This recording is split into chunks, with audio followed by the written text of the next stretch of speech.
Hello and स्वागत है मेरे चैनल दानिश करियर काउंसलिंग में। I am doctor Mohammad Danish और आज मैं आप लोग के बहुत सारे डाउट्स जो इंटरव्यू के रिगार्डिंग हैं of UP higher education service commission और जीआईसी मेंस के रिगार्डिंग आपके काफ़ी डाउट्स हैं, और साथ ही साथ जो उत्तराखंड पब्लिक सर्विस कमीशन का जो असिस्टेंट प्रोफेसर का एग्ज़ाम है, और एग्ज़ाम नहीं बोलूँगा मैं उसको, इंटरव्यू बोलूँगा क्योंकि उसमें इंटरव्यू का प्रावधान है। तो उससे उस नोटिफिकेशन से जुड़े काफ़ी बच्चों ने डाउट्स अपने शेयर किए हैं और क्वेश्चंस पूछे हैं। तो मैं उन सब सवालों का जवाब आज के इस माध्यम से देने की कोशिश करूँगा, और इन सब जवाबों से मैं उम्मीद करता हूँ कि आपके जो है आने वाले जितने भी एग्ज़ाम्स हैं उससे भी जुड़े हुए काफ़ी डाउट्स जो आपके क्लियर हो जाएंगे।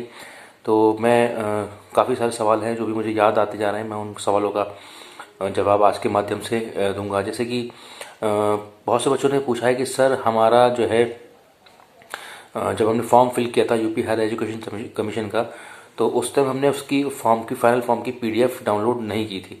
ओके, तो उस केस में क्या करें, आप कोई ऑप्शन भी नहीं आ रहा है। तो पहली बात तो ये है कि जब भी आप कभी फॉर्म फिल करते हैं तो देखिए वहाँ लिखा रहता है कि इसको आप डाउनलोड करें for the future communication, future वार्तालाप के लिए या आगे संचार के लिए कमीशन से। इसका जब वहीं के वहीं आपको फॉर्म का सेव करने का ऑप्शन आता है, प्रिंट करेंगे फिर उसमें सेव का ऑप्शन आता है, तो वो पीडीएफ फाइल बन जाती है जिसे अपने पास सेव करके रखने और रखना चाहिए और प्रिंट निकाल के रखना चाहिए, क्योंकि बाद में फिर वो ऑप्शन जो है वो डिसेबल हो जाता है और फिर बच्चे बाद में उसको ट्राई करें अगर निकालना तो वो नहीं निकाल पाते हैं। वही इस बार भी हो रहा है, क्योंकि जो हायर एजुकेशन सर्विस कमीशन की जो वेबसाइट है जहाँ से हमने फॉर्म फिल किया था, अब वहाँ पर कोई ऑप्शन ऐसा नहीं आ रहा है कि आप उसे लॉगिन करके या दोबारा से डाउनलोड कर लें। तो उस केस में बच्चे कह रहे हैं अब हमारे पास तो कोई प्रूफ नहीं है, तो हम क्या करें। तो देखिए उसमें मैं ये कह सकता हूँ कि आप एक बार जो है कमीशन की जो और दूसरी वेबसाइट्स है उन पर चेक कीजिए, कहीं उनमें कहीं कोई ऐसा ऑप्शन दे रखा हो कि आप दोबारा से अपना रजिस्ट्रेशन नंबर करके डाउनलोड कर लें। लेकिन अगर ऐसे में नहीं मिलता है आपको तो फिर आपको कमीशन के रिजल्ट के ऊपर बैठा रहना पड़ेगा, क्योंकि वो जिस तरीके से आपसे कम्युनिकेट करते हैं, बात करते हैं। ओके, तो फिर आपके पास कोई ऐसा डॉक्यूमेंट नहीं है कि you have filled the form, but उनके पास डेटा है, हाँ ठीक है आपने फॉर्म भरा था, आपने एग्ज़ाम दिया था, but you don't have any proof of final form. तो उस केस में अब आप कुछ नहीं कर सकते, परेशान होने की ज़रूरत नहीं है। जो भी आपने फॉर्म फिल किया था, आपने एग्ज़ाम दिया है, दैट इटसेल्फ इज़ सफिशिएंट कि हाँ you have filled the form, उसका डेटा कमीशन के पास भी होगा। बट ये है कि हाँ आपके पास कोई प्रूफ नहीं है, that's your mistake, you should have carried, you should have at least saved that document, कहीं ना कहीं अपनी मेल आईडी पे सेव कर लेते या प्रिंट निकाल लेते। तो अब उसमें कुछ नहीं हो सकता, उसकी आप टेंशन छोड़ दें। जितने भी लोग हैं अगर मेरी बात सुन रहे होंगे, ऐसे ही बहुत से बच्चों ने सवाल किया है कि सर डॉक्यूमेंट्स की एक लिस्ट बना के बता दी। तो मैंने इस पर काफ़ी सारी वीडियोस बनाई हैं और बताया भी है कि डॉक्यूमेंट्स कौन कौन से चाहिए। तो मैं एक बार फिर से क्विकली रिवाइज करके बता देता हूँ कि जो भी आपके 10th 12th graduation post graduation, 10th 12th graduation post graduation, उसकी मार्कशीट सारी, उसकी डिग्री सर्टिफिकेट जो भी है वो आपके पास कंप्लीटेड होना चाहिए। और उनमें ये ध्यान रखिएगा जो खासतौर पर 10th और 12th की है, स्पेसिफिकली 10th की, उसमें आपकी डेट ऑफ बर्थ ठीक होना चाहिए जो कि आपने फॉर्म में भरी थी, और आपका नाम, आपका फादर्स नेम, और जो भी आपने उसमें चीज़ें मेंशन की हैं, कोई कैटेगरी वगैरह, वो सब चीज़ें जो हैं उसमें बिल्कुल वही मेंशन हो जो आपने फॉर्म भरते वक्त की थी। ओके, एक तो ये चीज़ हो गई। दूसरा, अगर आपने नेट क्वालिफाई किया हुआ है तो नेट का सर्टिफिकेट, जेआरएफ का सर्टिफिकेट, पीएचडी की हुई है तो पीएचडी का आपका फाइनल डिग्री ये आपके पास होना चाहिए। प्रोविंशियल से या नोटिफिकेशन से काम नहीं चलेगा। ओके, कहीं कोई एक्सपीरियंस है आपके पास तो एक्सपीरियंस सर्टिफिकेट होना चाहिए। रिसर्च पेपर वगैरह पब्लिश किए तो वो सब चीज़ें होना चाहिए। ओके, बीएड वीएड किया हुआ है तो बीएड की डिग्री होना चाहिए। हालांकि उस उन डॉक्यूमेंट्स में कहीं भी बीएड के सर्टिफिकेट का कहीं जिक्र ऐसा मुझे नहीं दिखा, हो सकता है मेरी नज़र में आया हो, लेकिन बीएड वगैरह का उसमें कहीं कोई दिखा के रखा है, क्योंकि असिस्टेंट प्रोफेसर बनने के लिए डिग्री कॉलेज में वहाँ बीएड की कोई रिक्वायरमेंट नहीं है। हाँ, अगर आप एजुकेशन की फील्ड में अगर आप असिस्टेंट प्रोफेसर बनना चाहते हैं तो वहाँ पर तो बीएड जो है वो आपकी बेसिक डिग्री हो गई, लेकिन एज ए असिस्टेंट प्रोफेसर कोई बीएड का अलग से वेटेज नहीं है या कोई, क्योंकि बीएड जो है वो इंटर कॉलेज में स्कूल में भी पढ़ाने के लिए उसकी एलिजिबिलिटी होती है, वहाँ वेटेज मिलता है। बट यहाँ पर पीएचडी की मान्यता है, नेट का वेटेज है, और एक्सपीरियंस वगैरह और इन सब चीज़ों का जो है आपको वेट मिलता है। तो बहुत से बच्चों ने ये भी पूछा कि क्या हमने बीएड किया हुआ है, क्या इसका हमें कोई वेटेज मिलेगा यूपी हायर एजुकेशन में। तो देखिए बीएड एक अलग लेवल है, वो बीएड जो एलिजिबिलिटी है वो इंटर कॉलेज में पढ़ाने के लिए है, ठीक है। तो उसका पीजीटी वगैरह में कहीं आप अप्लाई करते हैं तो वहाँ तो वेटेज मिल सकता है, लेकिन जीआईसी वगैरह में वेटेज मिल सकता है, लेकिन कहीं इस हायर एजुकेशन कमीशन में उम्मीद नहीं है कि इस बीएड को लेकर कोई आपको वेटेज मिलेगा। हाँ, पीएचडी का ज़रूर वेटेज मिलेगा, और एक्सपीरियंस का कहीं आपने पढ़ाया है डिग्री कॉलेज में, किसी भी पीजी कॉलेज में अगर आपने पढ़ाया है तो उसका आपको वेटेज मिलेगा, क्योंकि आपने पढ़ाया है तो कहीं ना कहीं इंटरव्यू के माइंड में ही बात आएगी कि हाँ you can teach, because you have already spend few years, मतलब अपने कुछ साल स्पेंड किए हैं ग्रेजुएट्स और पोस्ट ग्रेजुएट्स को पढ़ाने में। ओके, तो एक तो चीज़ हो गई डॉक्यूमेंट, ये सारी चीज़ें होना चाहिए। फिर बच्चों ने बात की सर माइग्रेशन है की ज़रूरत पड़ेगी, तो माइग्रेशन अपना जो भी जिस इंस्टीट्यूट से आपने लास्ट डिग्री ली है वहाँ से अपना माइग्रेशन निकलवाएं। ओके, माइग्रेशन हो गया। आपका जो है कैरेक्टर सर्टिफिकेट है, तो कैरेक्टर सर्टिफिकेट जो है वो आपका जो लास्ट इंस्टीट्यूशन है वहाँ से निकलवाइए, और अगर आपने लास्ट इंस्टीट्यूशन में पत्राचार से किया है तो जो उससे पहले आपका जो इंस्टीट्यूशन था जहाँ से आपने रेगुलर डिग्री की तो वहाँ से कैरेक्टर सर्टिफिकेट बन जाता है, कोई ऐसी दिक्कत की बात नहीं है। कैरेक्टर सर्टिफिकेट आप बनवा के रखें।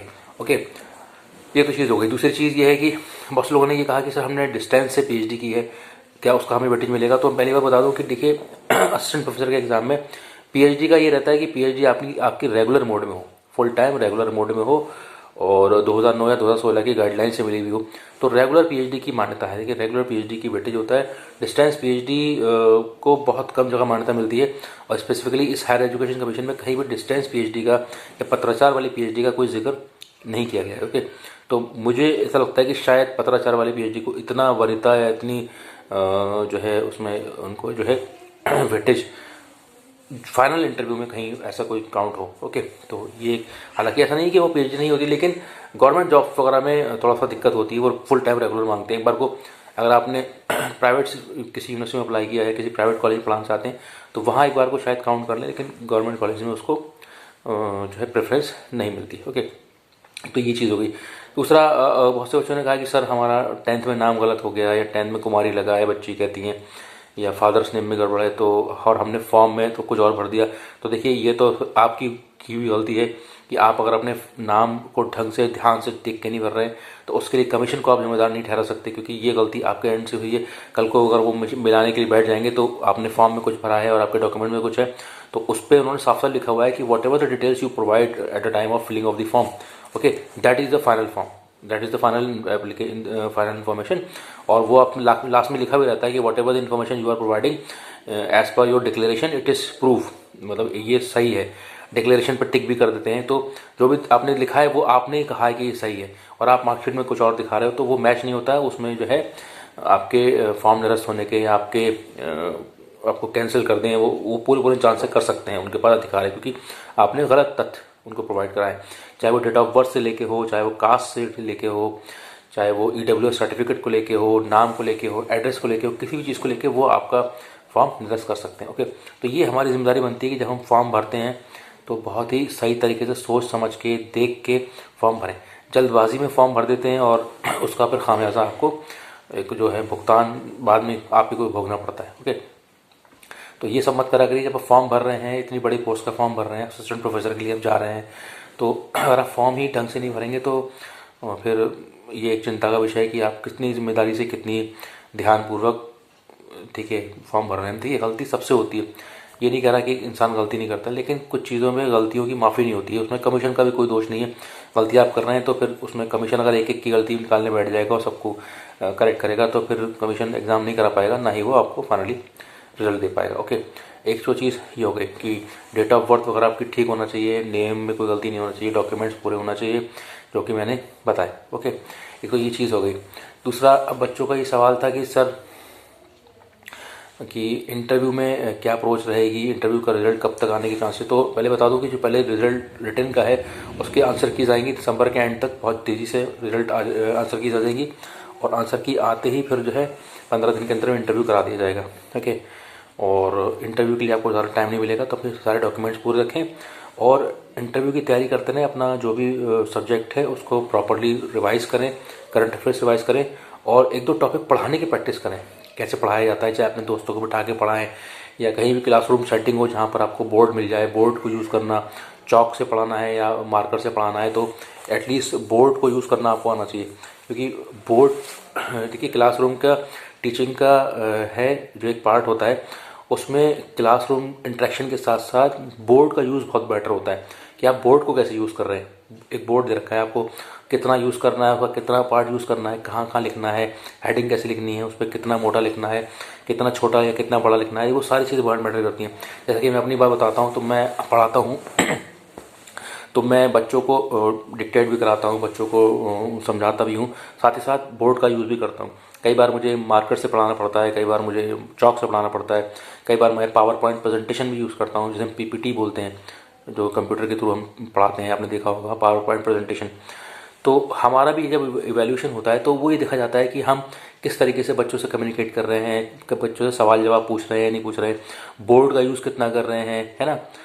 बोर्ड पे ऐसा नहीं कि हम बिल्कुल बोर्ड यूज़ ही नहीं कर रहे हैं और बिना बोर्ड पे लिखे अपनी क्लास कंडक्ट करा रहे हैं। तो ये बहुत चीज़ें मैटर करती हैं कि हम बोर्ड, तो आपसे देखा जाएगा इंटरव्यू में, हो सकता है टॉपिक भी पढ़वाया जाए, आपसे कहा जाएगा बोर्ड पे जाके कोई अपना एक टॉपिक जो आपको पसंद है वो आप पढ़ाइए और लिख के दिखाइए उस पर। तो वे देखेंगे कि जो बंदा जो आया है इंटरव्यू के लिए, क्या वो बोर्ड का यूज़ सही से कर पा रहा है, क्योंकि बोर्ड पे बहुत से लोग नहीं लिख पाते हैं, वो भी एक कला है। तो वो आप सीखिए, देखिए कि किस तरीके से बोर्ड यूज़ किया जाता है, प्रॉपर तरीका क्या होता है बोर्ड को यूज़ करने का। ओके, तो वो देखिए, उसके ऊपर मैं एक वीडियो, मुझे लगता है मैं आपको अगर ज़रूरत है तो आप मुझे रिक्वेस्ट कीजिए, मैं अगर आपको ज़रूरत हो तो मैं वो भी बना के आप लोगों को डाल दूंगा कि किस तरीके से बोर्ड को यूज़ करते हैं। क्योंकि मैं तो डेली पढ़ाता हूँ और चॉक से भी पढ़ाता हूँ, मार्कर से भी यूज़ करता हूँ, और किस तरीके से बच्चों को से कम्युनिकेट किया जाना चाहिए, क्या तरीका होना चाहिए बच्चों को पढ़ाने का, है ना।